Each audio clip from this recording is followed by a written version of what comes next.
भगवान ऐसे ऐसे कांपने लगे। रुक्मिणी जी मन में सोचने लगी कि मधुकैटभ के आगे नहीं थर थर कांपे, हिरण्यकशिपु हिरण्याक्ष के आगे थर थर नहीं कांपे, रावण कुंभकर्ण के आगे थर थर नहीं कांपे, शिशुपाल दंतवक्त्र के आगे, कंस के आगे थर थर नहीं कांपे। ये क्या हो गया इनको? कलयुग में लगता भगवान भी कमजोर हो गए हैं, ये इतना क्यों डर रहे हैं? एक ऐसे भक्त का चरित्र आता है, व्यास जी ब्राह्मण थे, ब्राह्मण कुल में उनका जन्म हुआ था। उन भक्त का नाम था श्री हरिपाल।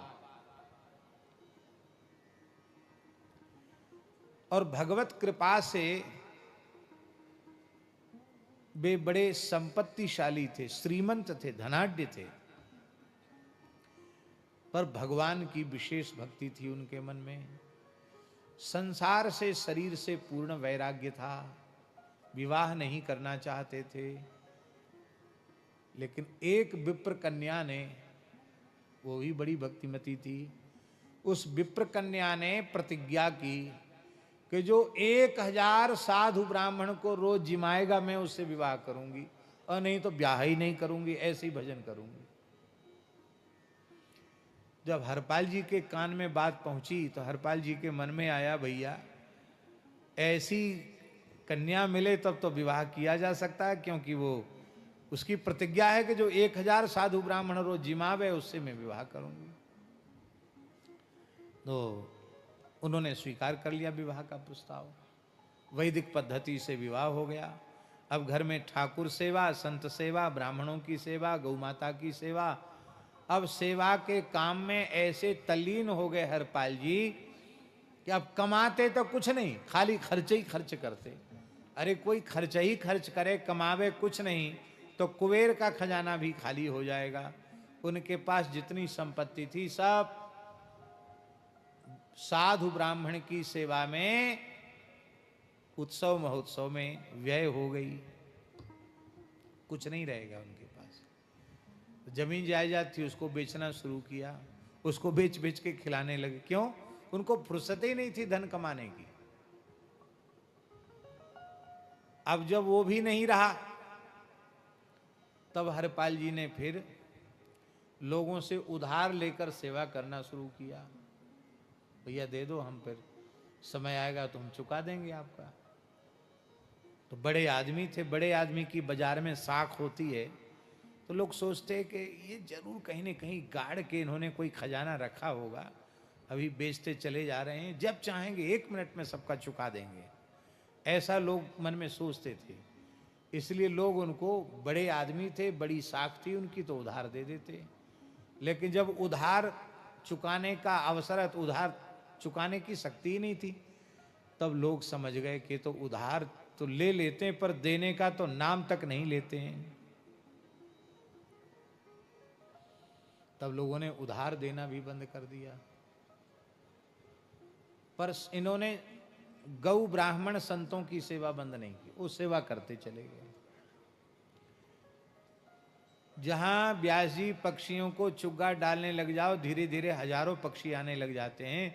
संत सेवा होने लगी तो देश दिशा विदिशाओं से अनेक संत आकर के उनको दर्शन देते, सत्संग होता, सबको कृतार्थ करते। तो अब वो क्या करने लगे हरिपाल भक्त? हरिपाल भक्त अब चोरी करते। चोरी आप लोग मत करना ये काम, इसलिए हमने पहले सावधान कर दिया कि आप कहोगे तो चोरी करके भी सेवा की जा सकती है।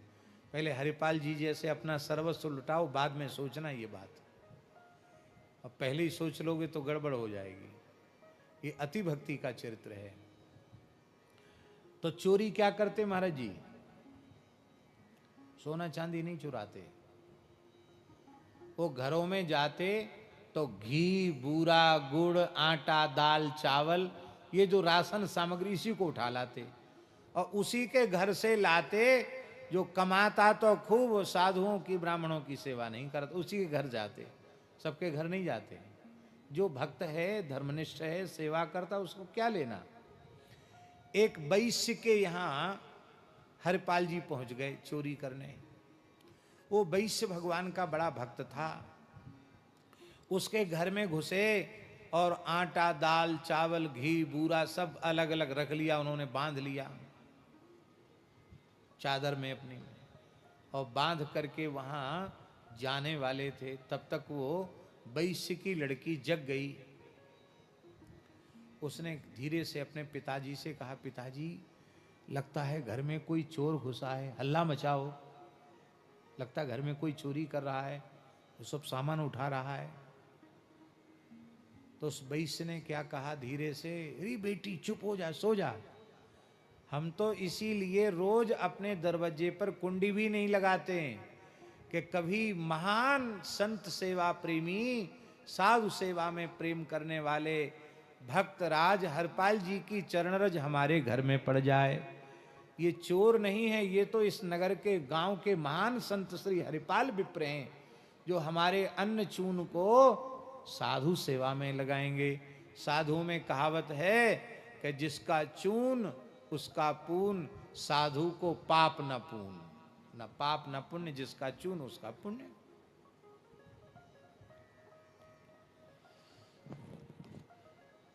अब हरपाल जी के कान में बात पड़ गई, अरे बोले ये तो धोखा हो गया, किसी भक्त के घर में आ गए हम।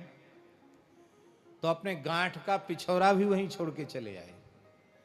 पर वो वैश्य भी कम नहीं था व्यास जी, वो वैश्य सवेरे ही सारा सामान लेकर पहुंच गया।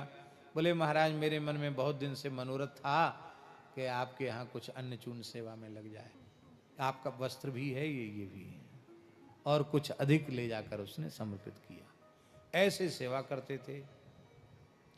एक दिन ठाकुर जी ने परीक्षा ली।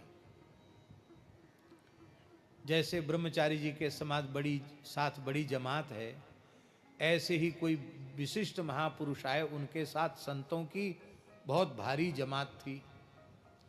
और वो जमात जैसे हरपाल जी के यहाँ पहुंची, हरपाल जी ने सबको साष्टांग प्रणाम किया, आओ आओ महाराज महाराज, विराजो विराजो विराजो।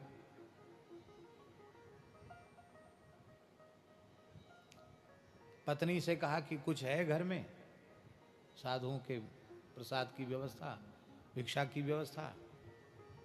पत्नी ने कहा, स्वामी आपसे क्या छिपा हुआ है, कुछ नहीं है घर में। अच्छा कोई बात नहीं, महात्माओं को पता न चले, कहीं इनको पता चलेगा कि घर में कुछ नहीं है, कहीं चले गए साधु तो ठीक नहीं होगा। इनको प्रेम से बिठाओ और देख तेरे कान में थोड़ा सा स्वर्ण है, उसी को दे करके और कुछ बाल भोग की व्यवस्था हो जाए, अब बाकी व्यवस्था सब ठाकुर जी करेंगे। तो अब रात तो थी नहीं जो ले आते, दिन था, क्या करें। तो आज मन में सोचा कि दिन दहाड़े ही राहजनी करेंगे। राहजनी जानते हो ना, राहजनी समझते हैं कि नहीं, रास्ते में खड़े होकर किसी को लूट लेंगे।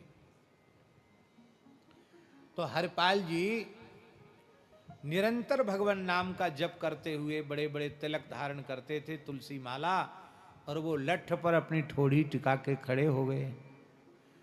और हे द्वारिकाधीश प्रभु, आज संतों की लाज रख दो, आज हमारे मेहमान घर में आए हैं, घर में खाने को कुछ नहीं है, कोई मालदार आदमी भेज दो, एक बार में ही लूट कर सब व्यवस्था हो जाए। तो दूसरा कोई मालदार तो नहीं आया, स्वयं रुक्मिणी जी के साथ द्वारिकाधीश भगवान आ गए। अब द्वारिका में ये बढ़िया से दिखा सकते हैं किसी प्रसंग में। तो जैसे ही ठाकुर जी वहां चलने लगे द्वारकाधीश प्रभु, तो रुक्मिणी जी ने कहा कि प्रभु इतनी हड़बड़ी में इतना सेठ बनकर और इतना हीरा जवाहरात पहन के कहाँ, बढ़िया पगड़ी वगड़ी बांध के, खूब अंगूठियां पहन के, हाथ में क्या होता है वो सोने के कड़ा वगैरह पहन के, कमर में कोंधनी बांध के खूब सोना लाद लिया। भगवान बोले ये सेठ के नाटक में आप कहाँ जा रहे हो। भगवान बोले ये तुम्हारी आदत बहुत खराब है, चलते समय टोकना नहीं चाहिए, टोकने से असगुन हो जाता है, सगुन बिगड़ जाता है। लक्ष्मी जी ने, रुक्मिणी जी ने कहा इतना क्यों नाराज हो रहे हैं, झल्ला रहे हैं हमारे ऊपर, अरे सही सही बताओ कहाँ जा रहे हो इस नाटक में, सेठ बनकर ये किसका, ये सेठ वाला भेष धर के कहाँ नाटक करने जा रहे हो। सांवलिया सेठ बनके तो नाटक आपने किया, अब कौन सा नाटक करने वाले हो। श्री ठाकुर जी के नेत्र भराए, बोले देवी विलंब मत तुम बातों में मत अटकाओ। मेरा भक्त अधीर होकर मुझे पुकार रहा है, आज मैं उस अकिंचन भक्त का दर्शन करने जा रहा हूं। क्या कहा? दर्शन देने जा रहा हूं नहीं, क्या कहा? मैं अकिंचन भक्त का दर्शन करने जा रहा हूं। रुक्मिणी जी ने कहा तब तो हम जरूर चलेंगे। आपका दर्शन ब्रह्मा देवता करना चाहते हैं और आप जिसका दर्शन करने जा रहे हो उसका दर्शन तो हम जरूर करेंगे। तो भगवान बोले बात मत करो, जल्दी सेठानी बन जाओ और बढ़िया बढ़िया आभूषण धारण कर लेना। माताओं को आभूषणों से बड़ा प्रेम होता है और उनके पतिदेव उनको प्रसन्नता पूर्वक अनुमति और दे दें, फिर तो क्या कहना। लक्ष्मी जी, रुक्मिणी जी तैयारी कर रही थी, अरे भगवान जल्दी जल्दी चलो, जल्दी करो, जल्दी करो। जल्दी जल्दी लक्ष्मी जी ने आभूषण धारण किए, सेठ सेठानी बनकर, और सीधे हरपाल जी के सामने प्रकट हो गए। वो तो आंख मूंद करके भगवान का चिंतन कर रहे थे, जप कर रहे थे। प्रभो, आज हमारे घर में मेहमान आए हैं, आपके प्राण प्यारे संत आए हैं, आप लाज रखना, संत भूखे न चले जाएं। तो ठाकुर जी के आभूषणों की आवाज उनके कान झम झम, इतना पहने थे ठाकुर जी। नेत्र खुले, देखो रे बड़ी बड़ी मालदार आदमी है, इतना इन्होंने शरीर पर पहन रखा है तो घर में इनके कितना होगा। तो हरपाल जी ने हाथ जोड़कर कहा, भगत जी राम राम। भगवान कुछ नहीं बोले।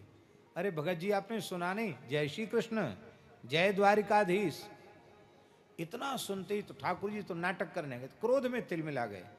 अरे बोले हम खूब समझते हैं, तुम्हारे जैसे ये भक्तों का भेष बनाने वालों ने देश का बेड़ा गर्क किया है। हाँ, दिन भर राम राम करते हो, रात में चोरी करते हो, हम सब जानते हैं। वो तो भगवान तो ठीक ही बोल रहे थे, दिन भर राम राम करते हो, रात में चोरी करते हो। ये तुम्हारे जैसे लोगों पर हम विश्वास नहीं करते हैं, और हम तो ऐसे ढोंगियों को भीख तक नहीं देते हैं। जाओ अपना रास्ता नापो। हरपाल जी ने सोचा मन में कि ये तो बहुत भारी दुष्ट है, ये महाविमुख है, ये भगवान के नाम को सुनकर इसके भीतर आग लग गई। अरे राम राम बड़ा भारी, ऐसा नास्तिक आदमी तो हमने देखा नहीं, इसको तो जरूर लूटना है। तो हरपाल जी बोले, कोई बात नहीं भगत जी, मेरी बात से आपको कष्ट हुआ, आप क्षमा करें, मैं आपकी कोई सेवा कर सकता हूँ, सहायता कर सकता हूँ, तो आप मेरे लायक कोई सेवा बताइए। भगवान बोले कि हमको अमुक नगर तक जाना है और हमारे पास तुम देख ही रहे हो कि बहुत आभूषण हैं और कुछ हीरे जवाहरात, कुछ मुद्राएं भी हमारे पास, कुछ धन भी है हमारे पास, और हमने सुना है कि यहाँ इस क्षेत्र में एक बहुत बड़ा डकैत है, उसका नाम हरपाल है, लूट लेता है वो, तो उससे हमको बड़ा डर लग रहा है, तो उससे सुरक्षित बचाकर हमको इस जंगल के रास्ते को पार करा दो। हरपाल जी बहुत प्रसन्न हुए, चलो हमारे ही नाम ले रहा है। बोले हाँ हाँ है तो वो बहुत ऐसे ही आदमी जो आप कह रहे हैं, आपने ठीक कहा, पर एक बात है, हम आपको वहाँ तक पहुँचाएंगे, आपका कुछ सामान भी उठाएंगे, आपको वहाँ तक पहुँचाएंगे सुरक्षित, तो आप हमको क्या देंगे? बोले तुम जो इच्छा हो सो मांग लो। तो हरपाल जी ने कुछ मांग लिया, कहा देखो हमको मजदूरी पहले दे दो, क्योंकि हमारे घर में कुछ मेहमान हैं जिनसे उनके कुछ प्रसाद की व्यवस्था हो सके। और हरपाल जी को उन्होंने कुछ दिया और उन्होंने घर जाकर दे दिया, सब व्यवस्था हो गई। अब हरपाल जी चलने लगे तो ठाकुर जी ने क्या कहा कि देखो भगत तुम आगे आगे चलना और हम पीछे पीछे चलें, क्यों? एक तो रास्ता तुम्हारा देखा हुआ, हमारा रास्ता देखा हुआ नहीं है। दूसरी बात यह है कि सामने से कोई चोर बदमाश, कोई शेर भालू चीता कोई आ गया तो कौन हमारी रक्षा करेगा? आप आगे आगे चलो। तीसरी बात, आप पीछे मुड़ के मत देखना। क्यों? हम अपनी सेठानी के साथ क्या बात करते हैं, आप भगत आदमी, आपको सुनने की क्या जरूरत है, आपको देखने की क्या जरूरत है? हाँ बिल्कुल ठीक बात है, हम नहीं देखेंगे। अब ठाकुर जी रुक्मिणी जी से बात कर रहे हैं, देखो रुक्मिणी जी बीच बीच में कहते हैं कि कुछ गौ सेवा करनी। अरे बोले महामूर्खता का काम है गौ सेवा में पैसा खर्च करना। साधु सेवा, अरे बोले ये तो और ही वज्र मूर्खता का काम है। ये निठल्ले बाबाजियों को खिलाने से क्या मिलेगा? अरे पैसा है, पैसे से पैसा बढ़ता है, इसको और बढ़ाना चाहिए। देखो इतने खजाने वहां भर गए हैं, अब वहां एक नया खजाना स्थापित करना है, वहां नया धंधा खोलना है। अब रुक्मिणी जी भी भगवान का रुख समझ रही, रुक्मिणी जी सेवा की बात कहती, भगवान उसको फटकारते हैं और ये कान में सुनते हैं, पीछे देखते नहीं, क्यों शपथ दिला दी है। भगवान ने ऐसा क्यों किया? ऐसा इसलिए किया कि भगवान सोच रहे हैं ऐसा साधु सेवा प्रेमी, ऐसा अकिंचन भक्त, इसकी चरणरज में मस्तक पर लगाऊंगा, ये देखेगा तो मेरी लीला बिगड़ जाएगी। अनुब्रजाम हम नित्यम पूये ये त्यंग्री रेणुगी। अब बातचीत सुन के उनको निश्चय हो गया कि ये मालदार बहुत है, लेकिन आज तक इसने कोई अच्छा काम किया ही नहीं। ऐसे आदमी का धन तो सेवा में लग जाए तो बहुत अच्छा है। तो बीच जंगल में उन्होंने अपना साफा खोला और बिछा दिया रास्ते में, जोर से लठ पटका धरती पर। खबरदार, एक पैर यहां से आगे बढ़ाया तो जितना माल पानी ये सब रख दो, यहां सारे आभूषण उतार कर यहां रख दो। भगवान ऐसे ऐसे कांपने लगे। रुक्मिणी जी मन में सोचने लगी कि मधुकैटभ के आगे नहीं थर थर कांपे, हिरण्यकशिप हिरण्याक्ष के आगे थर थर नहीं कांपे, रावण कुंभकर्ण के आगे थर थर नहीं कांपे, शिशुपाल दंतवक्त्र के आगे, कंस के आगे थर थर नहीं कांपे। ये क्या हो गया इनको? कलयुग में लगता भगवान भी कमजोर हो गए हैं, ये इतना क्यों डर रहे हैं? रुक्मिणी जी की समझ में नहीं आ रहा था। वो अब तक यही नहीं समझी थी कि यही भक्त हैं। पर ठाकुर जी ने सब डरते डरते सब आभूषण उतार दिए। रुक्मिणी जी की ओर कहे, तू क्या कर रही है? रख सब आभूषण। रुक्मिणी जी ने भी सब रख दिए। एक कन्नी अंगुली में एक अंगूठी रह गई। हरपाल जी की नजर पड़ी, बोले ये क्यों रह गई? का ये थोड़ी ऐसी है कि वो निकल नहीं रही उंगली से। क्यों नहीं निकल रही है? हम निकालेंगे तो सब निकल आएगी। अरे नहीं, ऐसे तो उंगली छिल जाएगी, टूटे ही जाएगी उंगली। बोले उंगली छिले चाहे टूटे फिर ठीक हो जाएगी, पर इस अंगूठी को हम नहीं छोड़ सकते, क्योंकि पता नहीं कितने संतों की सेवा इस अंगूठी से हो जाएगी। उस अंगूठी को बलपूर्वक खींचना चाहते थे। रुक्मिणी जी रुष्ट होकर कुछ साप देना चाहती थी, तब तक भगवान द्वारिकाधीश रूप में प्रकट हो गए। बोलो द्वारिकाधीश की। और जब वे द्वारकाधीश हो गए तो रुक्मिणी जी भी अपने स्वरूप में प्रकट हो गई। हरपाल जी फूट फूट कर रोने लगे, प्रभु आप हमारे साथ लीला करने के लिए आपने ही ये नाटक किया। निहिकिंचन एक दास तासुके हरिजन आए, विदित बटो ही रूप भये, हरि आप लुटाए। नाभाजी कह रहे हैं भगवान लुट गए। भगवान ने कहा आप जैसे भक्त तो हमको लूट ही लेते हैं, हम तो खुद लूटने आए थे। बहुत अच्छा हुआ, और अब ये संपत्ति आप अपने घर ले जाओ। अब अक्षय होकर यह धन आपके यहाँ रहेगा। चाहे जितनी गौओं को खिलाओ, चाहे जितने ब्राह्मणों की सेवा करो, चाहे जितने साधुओं की सेवा करो, अब तुम्हारे यहाँ संपत्ति का कभी अभाव नहीं होगा। ले जाओ इसको।